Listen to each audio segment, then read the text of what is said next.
yango kuta alalaki na chambre na nga alala ye na bana nga alala ye na salon kutu. Ok. Nde na ntongo tosali émission tokabwani na ye azongi epa na ye totiki ye place bazwaka train azwi. En tout cas eza mpasi jour yango kutu na comprenate ayebisi nga alobi ken estce moyen eza te oinstalle chaîne na nga na telefone na yo mpo nga nayebaka kogere chaîne te obombela ngango. Azalaki ye moko na bana papa bana na ye oyo bazalaki na ya suka oyo apesaki mwana oyo efaki azwa mokanda nsima papa mwana na ye wana bazalaki ya okabwana. Ayebisaki nga kaka azoprepare concert ya Adidas ya Fer Egola. Avant faire abeta awa tozala solola na ye tro abi azoprepare makambo ya concert. Nayebisaki kuna biese tokokutana te tosala émission mpona makambo ya frere oyo no ifo toluka jour boye me atikala omonana te. Je pense baguerre oyo kaka emema bazobozi na base ya mabele baguerre oyo kaka bababi ya sokoro lelo bazalaka su te. Voilà. Donc salut la famille, bonjour la famille, excellent dimanche la famille, bonjour, bonsoir la famille, bon dimanche et bon retour à la maison à ceux qui viennent de l'église. Tous nous venons de l'église, c'est à peine même qu'on vient de rentrer à la maison. Nako fungo la connexion, nako joie une très mauvaise nouvelle, la mort de notre sœur, de notre consoeur, Rafine Toumba, maman, Rafine Toumba, qui n'est plus. Mesdames et messieurs, abonnés de Tout Info, je vous salue. Je vous dis bonjour. Excellent dimanche à vous. Vous allez nous suivre demain lundi. Bon début de la semaine à vous tous. Et c'est avec beaucoup de tristesse que nous venons d'apprendre une mauvaise nouvelle dans le monde de la presse, dans le monde des médias. L'une de notre, une consoeur, une combattante, une femme forte, une journaliste au nom de Rafine Toumba. Rafine Toumba, ah maman, quand je dis ah maman, bateau balandaye, bateau bandé kolandaye, baevi que zalaki eloko azali koloba mingi, zalaki mona ye andaki ko utiliser mingi na ba émission na ye.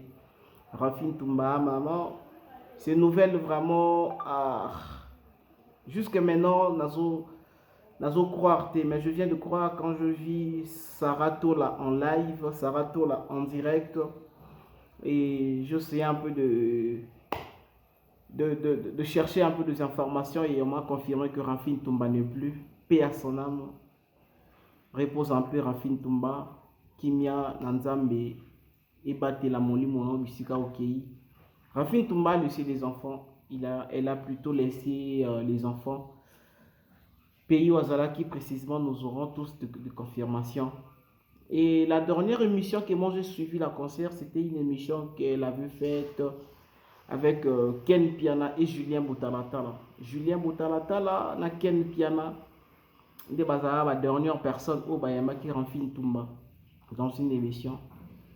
C'est déplorable, c'est vraiment grave.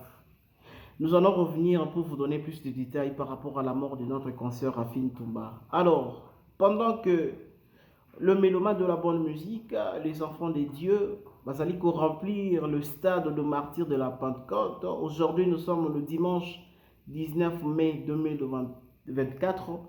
Et c'est là qui est rendez-vous la réserve de l'Éternel, le pasteur Moïse Mbie a Pesaki Bissopo a un grand événement, un grand concert au stade de martyrs. Déjà, vous êtes en train de voir les images pendant que les enfants des dieux, les chrétiens, ainsi que le mélomane de la bonne musique, allez remplir ce stade pour Sanzambe, pour yoka musique qui est bien, pour adorer l'Éternel. Et il y a plusieurs sources des informations qui viennent nous dire que les concerts de Moïse Mbie auraient été annulés. Que les concerts prévus aujourd'hui du pasteur Moïse Mbie auraient été annulés par rapport, il y a raison de sécurité au Toyebi, que sécurité à Mboka Nabiso. D'ailleurs, moi, je me rappelle, avant même de continuer, je me rappelle, depuis que je suis né, na papa bandant le baga, Mboko, Mikolo, Mboko eza bien te, zonga avant, Mboko eza bien te. Les longs appels na koma pe papa na komo lo bape na bana nanga. Non, non, non, non, non, non, le pays ne veut pas bien, le pays est en danger. Mboko eza bien te, bozonga avant, Mboko eza bien te, bozonga avant. Donc, pour les raisons de sécurité, on vient de nous dire que les concerts du pasteur Moïse Mbi auraient été annulés pour la instruction de la ville Oyo. Le gouverneur de la ville, Jean-Timing Gobila Mbaka Azali Kopesa, comme ordre pour sécuriser notre ville, province de Kinshasa. Voilà, encore une fois, je vous dis merci pour la confiance d'Abino. Vous êtes nombreux à nous suivre partout à travers le monde. Juste pour la Koya un peu, copier Sabino, quelques informations. Oyo, to euti kokome la biso na moment oyo kufa liwa yande kona biso Ramphine Toumba wa uti kotika biso awa tozwa sango ya maladie te, tozwa sango ya problème te, tozwa sango ya eloko moko te. Tozi juste, oui, tu peux entrer. Tozi juste sango kaka ya liwa. Donc, esika mutabela toyebite, maladi mutabeli toyebite, eloko mutabeli toyebite, tu peux apprendre mbala moka que non, Ramphine Toumba ne plus. Ramphine Toumba, nous le savons tous, la dernière chaîne qu'elle a travaillé avant qu'elle dépose à la Africa TV. La Africa TV a travaillé en Africa TV, après elle est partie pour l'Europe depuis un certain moment, Azana Europe, Ramphine Toumba. Toyebi kazaki na mobali, alaki na ndaku na mobali, Ramphine Toumba. Azana bana, Ramphine Toumba. Azalaki journaliste, Ramphine Toumba. Aza journaliste. Alors, lelo, n'a évité vraiment, n'a évité pour les réseaux sociaux et comme ça biso bazoba. Je le parle. Naza un peu que se réserver parce que je suis un homme, sinon peut-être l'alarme déjà je me réserve. Je me pose la question pourquoi aujourd'hui notre presse est comme que zoba biso, le média, les réseaux sociaux est comme que zoba biso. Pendant que nous venons d'apprendre la nouvelle que Ramphine Toumba n'est plus, elle est morte, et c'est exactement le même moment oyo ba chaîne mususu ya ba télévision ya YouTube ba bimisi ba différentes émissions ya Ramphine Toumba, les anciennes émissions ya Illustre Disparu oyo asalaki na ba accrochage avec l'artiste Koffi Olomide. Nous le savons tous que na moment moko Ramphine Toumba avait des accrochages avec la star Koffi Olomide. Ramphine Toumba avait tenu de propos, oui exactement, avait tenu de propos et dérangeant ba te belé. Mais est-ce que c'est le moment où il y a une chaîne à la télévision? C'est le moment où il y a une page, il y a une polémique. Bakoki, les sous qu'on rappelait Batuli Kambouana. Oui, histoire, Tobo ça na histoire ti. Tobo ça na yangote. Mais est-ce que nako apprendre nouvelle? Nambala moko ko bana ko rappeler Batuki. Est-ce que bobo sani boy? Maintenant, qu'est-ce que vous voulez dire? Que parce que Ramphine Toumba s'apprenaka na moment où on a Koffi Olomide, yango Koffi abomi. Parce que Ramphine Toumba s'apprenaka na moment où on a avec Koffi Olomide, yango peut-être makambo les ali kolanda Ramphine Toumba. Ce n'est pas gentil. Et j'ai suivi le personne oyo basali ko rappeler biso marambo lelo, ce sont de femmes. Non la moni mobilité, non la moni mona mobilité. Azongisi émission wana ya Koffi et émission wana ya Ramphine Toumba za ko s'apprendre na Koffi. Non, n'a moni aucun homme, aucun journaliste homme. Je vis seulement le fille, bande konaye à Bassi. Parce que ceux qui déjà bino ba maman, bino Bassi. Déjà vous nous montrez mité mama beboye. Déjà vous nous montrez à quel point déjà vous lingana raté boye. Et comme est-ce que biso ba papa toko se comporter ndenge nini? Biso ba papa toko linga bino comment toko se comporter na bino ndenge nini? C'est vraiment très très regrettable. Nous sommes en train de déplorer ce genre de comportement. Pendant que nous sommes en train d'appeler par-ci par-là pour comprendre ndeko na biso Ramphine Toumba ekozala akufi na nini, ndeko na biso Ramphine Toumba akufi na nini, Ken Piana aza moko ya batu oyo basalaki dernière émission na Rafine Tumba. Tomeki ape kocontacter Ken Piana soki akopesa biso même ata quelques nouvelles ya Rafine Tumba parce que ce n'est pas possible. Voilà, Ken Piana. Tozo meki ape kocontacter ye appel en cours pour prendre un peu de précision par rapport à ouais, Ken Piana Pitopale. Bonjour mon frère, Boni. Bien, Dona Konde, Boni yo. Ouais, qui m'ezali, moi mikolo ebele na yo ki yo te ndeko na ngai. Ah, tozali. Rimne là-bas, je pense. Tozali, Boni. Voilà. En tout cas, Kimia ezali malheureusement bato baolanda biso na toute info sangwama euti kokomela biso ya Rafine Tumba. Alors, nga nalobi na bato ke émission ya suka oyo nga natalaki Rafine Tumba ezalaki epai ya Ken Piana. Ken Piana, est-ce que oki koconfirme na bato baolanda biso ke ya solo ndeko na biso Rafine Tumba aza lisusu te? Ndeko Dona, nga pe na prendre information ngo kaka lelo na ntongo awa. Namoni bandeko mpe bazobenga nga ebele. Vraiment esali nga motema pasi parce que Rafine Tumba tokutana na ye émission wana je pense tosalaki yango na décembre. Émission wana tosali na décembre jour yango kuta alalaki na chambre na nga alala ye na bana nga alala ye na salon kutu. Ok. Nde na ntongo tosali émission tokabwani na ye azongi epai na ye totiki ye place bazwaka train azwi. En tout cas eza pasi jour yango kutu na comprenaki ayebisi nga alobi Ken est-ce que moi eza te oinstalle chaîne na nga na telefone na yo mpo nga nayebaka kogere chaîne te obombela ngango. Ah bon? Donc chaîne YouTube na ye eza pena na maboko na nga kutu. Oh, dans le moment où yo installa chaîne YouTube ya Rafine Tumba na téléphone na yo. Naza na chaîne YouTube na ye awa. Na chaîne YouTube na ye pena pa na nga. Donc esa nga pena pasi makambo ekomi yo. Alors, Ken Piana, est-ce que Rafine Tumba zalaki na parce que ebika zalaki na bana. Est-ce que kuna zalaki na mobali na ndako libala to zalaki ka ye moko? Azalaki ye moko na bana.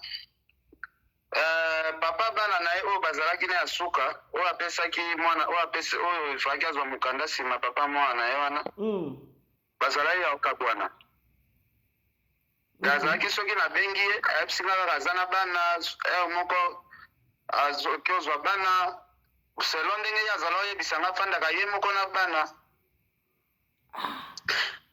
Mais peut-être yo zalaki muto ndoso est-ce que ata sango ya maladie sango peut-être ya mo souci otike koyoka sango ata maladie te atika loyebisa nga sango ya maladie te ayebisa ye nga kaka azoprépare concert ya Adidas ya Fier Egola avant faire abeta awa tozala solola na ye tro abi azoprépare makambo ya concert nayebisa ye kuna biese tokokutana te tosala émission mpona makambo ya frere oyo no ifo toluka jour boye mais atikala omonana te na comprena pe te na grande surprise na concert ya Frere pe akenda te aya te asala te tandis que ye na Frere bazalaka pena bapire ya blagi te ye azalaka na mboka nini précisement ye aza na Charleroi na Belgique mais na Charleroi. En tout cas, il passe, il communauté passe toujours quand même pas qu'on dit alors. Et là, comme sous na meki Ken Piana nazo regretter ça que kaka na moment auto uti ko apprendre sango kende ko na biso kufika ka sikoyo. Mais to moni bande ko mususu kaka ya basi ya mibali te ya basi. Babimisi émission oyo ndeko na biso Rafine azalaki na mwa problème na kofiolo mide ba émission kala wana. Babandi ko bimisa ngo pona ko se manquer na moyi. To suka wapi na communauté oyo. Bon, eza nango mpe mabe te kobimisa biloko wana esenga kaka bandeko na biso ya YouTube bachange façon de faire na bango parce que omoni ndenge eza wana nazoyebisa yo baswanaka na bavampire te. Très bien. Bavampire te bato toosala na bango guerre bazali mingi baza bavampire. Je pense baguerre oyo kaka emema bazobozi na base ya mabele baguerre oyo kaka bagabi ya sokoro lelo bazalaka su te. Voilà. Donc omoni bandeko bazobimisa bongo kokondane bango te mutu mosusu akoza vampire ozoprovoke ye aotala yo aokipe yo te afundi yo na justice te eloko te abeti okara peut-être ayebi plan b oyo ye azoprépare mpo na yo parce que so otali bandeko na biso baangela madelina oyo bakufaka baliwa moko boye mutumakotumba lelo kafi etumba faso tosololaka naye koyoka kufi nga pena mpo na nga mpe naosala baanalyse ebele eza pena likambo ya pasi parce que bato likambo eza kena bato va se poser ba question mais Rafine Toumba a publiaka pe na ba Facebook soki peut-être malade ya sololaka na bandeko mosusu basololaka na ye mais mutu moko te azoloba que Rafine Toumba azalaki malade to kosutuka mbala moko est-ce que azoni problème na mobali aza na mboka bapaya est-ce que eza nini eza ba souci eza problème nini bon problème ezali awa eza ke Rafine Toumba pe ndenge aza wana atambolaka pe na mwa kebakeba ebele komonana na ye pena semblaki ezalaka pe pasi moya oyeba vi na ye pena na profondeur eza pena mwa pasi parce que kokutana na ye nanu ti ayaka tokutana nanu ayaka pena na pasi ayebisanga kuta biken vi na nga na miniti oyo eza na maboko na yo mabe nyonso na kozwa eza na maboko na yo donc ndenge ozobengisa nga boye yeba ndenge ya koprotege nga ntina kozonga donc moi je pense azalaki na mwa vi moko boye ya ndenge na ye kaka ezali mwa compliqué mpona comprendre vi na ye donc selon bamaloba na ye azalaki daa mutu mo boye ya komonana tout le monde te kobimabima be pambapamba te azali komonana na tout le monde te kobimabima pena te parce que azala obanga bato ya Koffi Olomide na makambo oyo eleka entre ye na maloba aloba mpo na mama ami azalaki deja kotambola pena na keba omoni yango na osenga bandeko na nga tokoma netre tolongwa na vi ya kotambola na keba parce que vi wana ememaka motu na traumatisation okokufa mon frère na petelo lisolo moko nga na se retrouva ebembe na Paris na ndako ya ndeko na nga journaliste Pisha likolo kaka ya traumatisation oza à l'aise te raisonnement eleki ebele 1h du matin nayoka mposa masuba boye naki osuba boye na bambana na miyeba esu te molimo esi ekei bampisha balalaki bayoka eloko mo eleli buf na nini na bango baya kotala boye nga naza kokweya na se ya mabele masuba kuna ala na suba te donc babandi koreanime nga bareanime ntina sutuki boye nga nauti nakomi ya nde nini nakomi na toilette boye ndeni babi ken olingi omemisa biso ngambo donc poto oyo eza neti kini te surtout poto il faut koevite baproblème parce que awa balukaka moto epa bato na minduki na mbambele donc okokoma mal à l'aise okozwa batraumatisation moko boye mpe ekomemona leo est-ce que lelo pe bato bakoki pe koraisonne pe keno eza pe ete makambo ya Koffi nde moto elandi Rafine Toumba bon biso tokoconfirme bongo te mais oyebi ere ozosala guerre na motu oyo asambelaka yo ifo osambelaka mpe makasi koleka ye très bien ere mpo kosala guerre na motu ya bamagie yo mpe ifo ozala na magie makasi koleka ye donc nga mpo na nga kote wana na kooloba eloko moko te ya malonga je pense que toyebi ndenge monde ya musique yango ekendaka c'est bon Ken Piana vu que kaka na ntongo alelo tokouti koapprendre lisango ya liwa tokokomante belebele te en attendant toyeba baraison baprogramme toyeba cause ya liwa ndeko na biso tozongela yo mais par rapport lelo ezali dimanche concert ya pasteur Moïse Mbiye et selon ba source d'information mosusu par rapport ya ba raison sécuritaire ya mboka na biso tolali tolamuki bien te il paraît concert ba annuler yango ba esi bato bazonga ndako ba annuler concert okoloba nini ouais parce que tentative wana ya coup d'état oyo toleka wana moi je pense que eza journée ya bien te ya kosala émission et ya kobeta concert donc eza moins difficile mpona kobeta concert mais eloko esalinga mpasi koma likambo yango esalami kaka le jour oyo Moïse Mbiye azobeta oyebi ere bapokamaka ndeko na biso président de la république ki azwi pouvoir nga nasala émission nalobi nazomona coup d'état moko après 5 mois bato bamonaka nga zo bababi ekosalema na famille na yo Voilà. Bato ba négligera maloba na biso po toza ba pasteur te toza ba prophète te. Mais après c'est moi ya moyo o na lobaki salami bato balanda émission na bazobenga benganga babi mais yo lobara makambo esalemaka. Oyebisa garçon azotamba na Bexi mwana sala attention Bexi akolia yo. Voilà, sécurité Bercy wana akufa wana. Voilà. Olobaki awa ki Félix après 5 mois coup d'état ekoya. Tout le monde est salami. Bato bazobenge belé mais chaque moto a ba pouvoir abota manam. Donc c'est ça. Donc lelo moto oya ko sala perte wana ezali pasteur Moïse Mbiye parce que soki gouverneur a ville alobi ba annulé conseil ya za likambo sala te alors lelo perte wana ko zongela ka epa na ye moko. Ngai na osenga kutu ndenge pays na biso makambo ezotambola pena bien te. Il faut pas luka ba annulé ba concert ya ba populaire makasi wana. Très bien. Ba concert pour tout le ba stade, ba concert moko ya ba plein air. Faut ba manifestation wana ba mekana ko stopper. Ba luka na no solution ya kobongisa mboka ya peuple congolais. Tala lelo makambo ocho salema ya coup d'état raté wana garçon wana o akufi.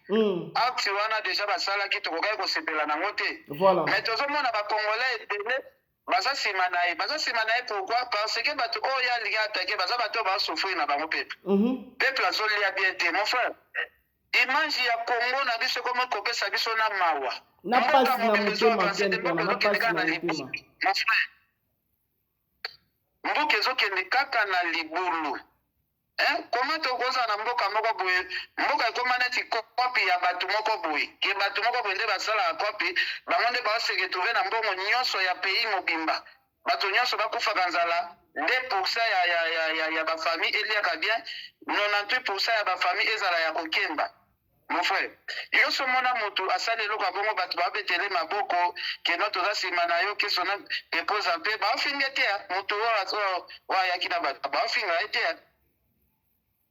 bazo encourager population za encourager est-ce que c'est normal na mon frère nalobi oyebi ke namoni pena na kitambo magasin oyo toyebi baplace moko pena stratégique ya ville place chef de l'état lekaka chaque jour mais namoni image ya bapoubelle na kitambo na rompoint kitambo magasin nzela président de la république alekaka chaque jour nzela mpe ya Chantilingo Bilaza aleka chaque jour namoni lipoki ya bapoubelle te salima pasi fort mpona mboka na biso vraiment eza vraiment pasi na mawakeni mpena alors est-ce que oyebi ke concert ya falaka beta vendredi na samedi na Goma mpe baanilaki yango kaka mpona bareseau ya basécurité seke bayebaki quelque chose mais mon frère mboka na biso oyo tozoyeba te bamakambo na bango politique lelo ekomi kolata ti baaktivité ya bato okutu baliaka mbongo ya politiki te fali aliaka mbongo ya politiki te Moïse Mbiye aliaka ne mbongo ya politiki te mais tala likolo ya kodirige mboka mabe ekomi kohandikape lelo baévénement oyo efale salema na mboka eza pasi mpe mawa pasi makasi vraiment eza pasi makasi pasi vraiment ken mpena je te dis ndenge okende kaka mwa ta moke oke na poto oyo eloko nyonso otikaka na 500 ebaka ekoma 1500 oyo otikaka na 1000 francs ebe ekoma 3000 oyo otikaka na 200 francs ebe ekoma 600 francs donc tozovivre na mboka oyo nzambe kaka asunga biso ndeko nanga yango nalobaka mwaye mpe akondane bino bandeko na biso boza kuna bosala bémission sur yango eza te parce que kuna toza na pays moko ya mibeko te ekrele bino baproblème mais biso pena il faut tobetaka se te na makambo wana naoki transport emata savon lecoke emata nyonso fois 2 fois 3 mawa mingi. En tout cas, merci pour la disponibilité na yo mon frère. Na sepeli batu ba landio lisusu na tout info na sepeli makasi ndenge kaka évolution pour na liwande kona biso Rafine Tumba na assure to kozongela sous les temps à haute pour na kozwa confirmation. Merci beaucoup. Merci Dona, merci vraiment. Merci beaucoup. Merci beaucoup Ken Pianapitopale. Voilà, mesdames et messieurs, c'était notre confrère Ken Pianapitopale. Comme je vous avais dit qu'il est le seul journaliste, le dernier plutôt, je peux dire, le dernier journaliste Oyo Ayambi Rafine Tumba na émission. Nzokande, chaîne YouTube ya Rafine Tumba. Ezala maboko ya Ken Piana. Nini sali, de ba raison nini Oyo notre sœur andima kozwa chaîne na ye apesa na moto apesa na moninga na ye a gérer les chaînes mais bazalaka place moko te et toyebi ke ba chaîne na biso lelo ko pirater koma nango eloko pamba ba ko escroquer koma nango eloko pamba e koma nango air nyonso mais andimi kozwa risque wana pona kozwa chaîne na ye ko pesa ngo na maboko ya Ken Piana eza pona nini. Ken Piana vient de nous dire que Rafin Toumba déjà za koloba na ye que Ken Piana awa yozo bimisanga ayo lingi to sala na yo ba émission makamno se ko melanga ezana mutu na yo batelanga yi sécuriser ngai tina zonge pa nanga ti basala ka émission Rafin Toumba azonge pa na bonnement. On peut considérer que notre sœur avait des problèmes avec les gens. Est-ce que ndeko na biso Rafin Toumba asalaki na problème na mbila ya poto? Est-ce que ndeko na biso Rafin Toumba azalaki na ba problème na ba combattant? Elle avait des problèmes na ba nani et c'était quel genre de problème? Dire que asa abimara mingi te azalaka ka ye moko na ndaku na bana. Donc peut-être moi personnellement au début de l'émission même je vous ai dit que Rafin Toumba azalaka na libala azalana mobali na ye. Nzokanda azalaka susu te na papa ya mwana na ye mwana ya suka o papa mwana ye o faka pesa ye mikanda bazala su te bakabwana. Donc Rafin Toumba koma ye moko na kati ya ndako. Et nini komeli ndeko na biso? Elle avait quel genre de problème? Puis azalaki na ba problème na banani. Azalaki na problème na mobali na ye. Azalaki na problème na ba famille na ye moko.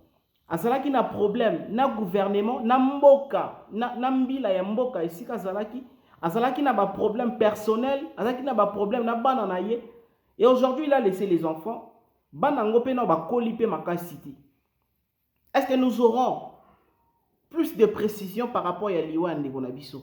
Est-ce que nous aurons vraiment la vraie version ya Liwa ya Rafin Toumba? Ça dérange voir une sœur, une amie na fleur d'âge Rafin Toumba, une amie kokufa kaka boye toki sangwa Liwa te, une jolie dame, une belle fille, une jolie dame. Oya bandi ndeka to bandi biso to bandi na Kinshasa to bandi ko se battre na ba média na ba journalisme na biso to ke chaîne esimbi to kebo esimbi te to créer ba chaîne YouTube na biso ba chaîne na biso ba média en ligne à réussir quand même na nzela ya ko kata à réussir à koti poto et ko kota poto bandi ko bokola bana na ye ndenga zo bokola bango na ndenge na ya zo bokola bana afandi na ye sans peut-être ko s'afficher mingi. Et aujourd'hui, on apprend la nouvelle qu'elle ne plus, elle est partie, elle est morte. Oui, tu as dit que Liwa Nzambe mutu abomaka mutu. Mais ezana ba Liwa mususu, que il faut bien comprendre, il faut aussi bien réfléchir aussi, il faut aussi bien penser sur cette mort. Voilà Liwa ya ndenge ni toko ka Rafin Toumba, na maladie te na problème te difficulté ta kufimba la moko. Et vous allez continuer un peu par rapport à dire qu'il Ken Piana. Alors, Lelo Rafin Toumba, Azalaki déjà, koyeba que Azalaki na danger. Ce qui Azalaki na danger, contre qui? Et Azalaki na ba problème nanani, banani bazalaki ko lukisa ye. Banani bazalaki ko kanela ndeko na biso ki abima te ba mona yete boye ezaki banani. Et Rafin Toumba sali ba guerre na banani. C'est très compliqué. Voilà. Chères dames et messieurs, nous allons vous dire au revoir parce que on vient de nous dire que le concert, comme je vous ai dit, le concert de Pasteur Moïse Mbi aurait été annulé pour la raison de sécurité dans le Canabiso. Tout le monde a été le Pasteur Moïse Mbi. Tous on a 2 jours. C'était prévu. Vendredi, samedi, il fallait pour passer produire dans Goma. C'était prévu. Le lot le 19. Dans le 17, dans le 18, c'était prévu, fallait pour passer produire dans Goma. 2 concerts le 17, dans le 18, fallait qu'il se produire dans Goma. Après, ko boycotté concert wana, tu vois comment là, fallait pour pas yemoko a pesibiso yemoko a publier communiqué aux alliés qui signifiait que notre concert na yezala qui reporté. Alors, on se pose la question, les concerts de Fally étaient reportés pour quelle raison? Raison ni ba reporter qui concerne ya Fally Poupa na Goma pour le 17 le 18. n'a pas raison nini, raison de sécurité. Parce que yango tolo ba raison de sécurité, oui, Goma to ebeza nango kaka ba uti ko kunda bande ko na biso belé à plus de 30 personnes o ba uti ko kufa na bombardement. Ba innocent, ba kufi kaka boye. To yebi ke sala manga bongo na Goma sécurité zalaka mo ambri. Mais fali pour payaki alingaki abeta concert wana pour a récolter fonds. A pesa na bande ko na biso baza na ba problème kuna na Goma. On va vivre bien, on va lire bien, on va bika bien. Font on ce qui n'est pas na bango. On a boycotté les concerts, on a refusé les concerts et les concerts de l'artiste étaient annulés. Et aujourd'hui, tomoni tolali tolamuki dimanche. Après qu'un jour moko samedi et l'équipe, tomoni dimanche tolali tolamuki raté. Raté, bah annulé. Concert, il y a pasteur Moïse Mbi. On ne confirme pas l'information, mais selon nos sources, selon nos confrères et consoeurs qui nous donnent des informations que le gouverneur de la ville, Gentini Ngobila, Oyo a un exercice jusqu'à maintenant, Gentini Ngobila, Oyo a jusqu'à maintenant un exercice, a annulé concert Rwanda, il y a Stade de Martyr, il y a le pasteur Moïse Mbi. On se pose la question, où allons-nous avec ce pays? Restez branchés, restez connectés sur votre champ de valeur Toute Info. Nous sommes obligés de venir à temps réel pour vous informer. Nous allons revenir rapidement vous informer parce que vous former, c'est notre devoir et être informé, c'est votre droit. Chers dames et messieurs de valeur, je vous aime beaucoup. Continuez à partager nos messages, likez. Merci de nous soutenir. Quant à moi, on se retrouve dans une autre émission tout à l'heure. Au revoir.